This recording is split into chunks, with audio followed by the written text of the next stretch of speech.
ඒ සඳහා අපි මේවට තාක්ෂණය හඳුන්වා දෙන්න. ශ්‍රමයේ ප්‍රශ්නයක් තියෙනවා අපේ තේ වගාවට, පොල් රබර් වගාවල් වලට ප්‍රශ්නයක් තියෙනවා. ශ්‍රමිකයෝ අඩුයි. ඒකට උත්තරේ තාක්ෂණයෙන් යම් මට්ටමක් සපුර ගන්න පුළුවන්. ඉතින් අපි නවීන තාක්ෂණය ඒක චීනයේ කෙන්යාවේ ඔය රටවල් වල පාවිච්චි වෙනවා. ඒක අපේ ලංකාවට ගැලපෙන ලෙස ඒ තාක්ෂණය මේ ගම්මාන 500ට හඳුන්වා දෙන්න අපි සැලසුම් කරලා තියෙනවා. ඒ වගේම තේ ගොවියා තේ වගාව කරලා වයසට ගියාම ඔහුගේ ඒ විශ්‍රාමික ජීවිතයේ ශක්තිමත් වෙන වැඩපිළිවෙලක් අවශ්‍යයි. එහෙනම් අපි දැන් සාකච්ඡා කරලා තියෙනවා මේ ගම්මාන 500 මූලික කරගෙන තේ ගොවීන් සඳහා දායක විශ්‍රාම වැටුප් ක්‍රමයක් හඳුන්වලා දෙන්න. දායක විශ්‍රාම වැටුප් ක්‍රමයක් හඳුන්වලා දෙන්න. මේ මම ඔබට කියන්නේ සිලෝන් ටී විලේජ් නැත්නම් තේ ගම්මාන 500 වැඩපිළිවෙල. එඳා මෙතුවත්තල් මේ ශේෂ්ත්‍රයට නොතිබුණු අවස්ථා ගණනාවක් නිර්මාණය කරලා දෙනවා.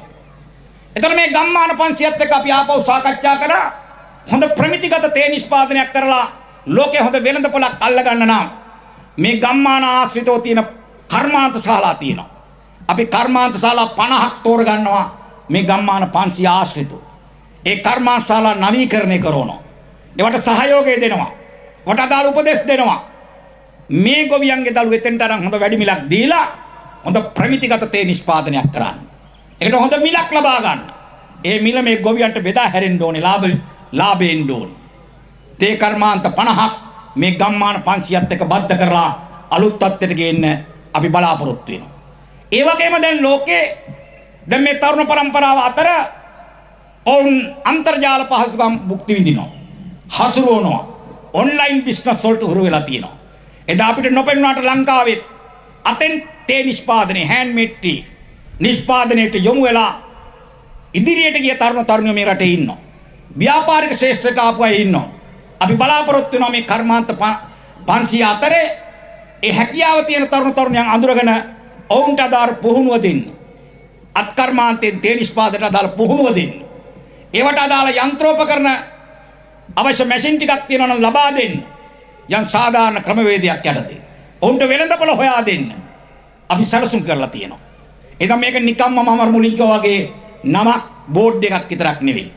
දෙවන්ත වැඩපිළිවෙලක් ශක්තිමත් ගමනක් නව ගමනක් මේ ආරම්භ කරලා තියෙනවා.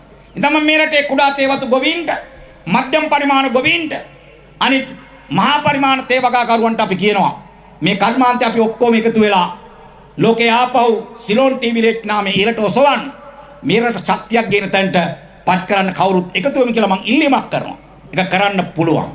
ඉතින් ජනාධිපතිතුමා කිව්වා 2025 අයවැය පාර්ලිමේන්තුවේ ඉදිරිපත් කරන වෙලාවේ අපේ රටේ ඌනෝපයෝගිත ඉඩම් කියලා જાතියක් තියෙන්න බෑ කියලා. වගා නොකරපු ඉඩම් තියෙන්න බෑ කිව්වා. ඒ නීතිය ටිකෙන් ටික තද කර ඉන්නේ. නිකන් ඉඩම් තියන්න දෙන්න බෑ. පාළු තේවතු තියෙන්න බෑ.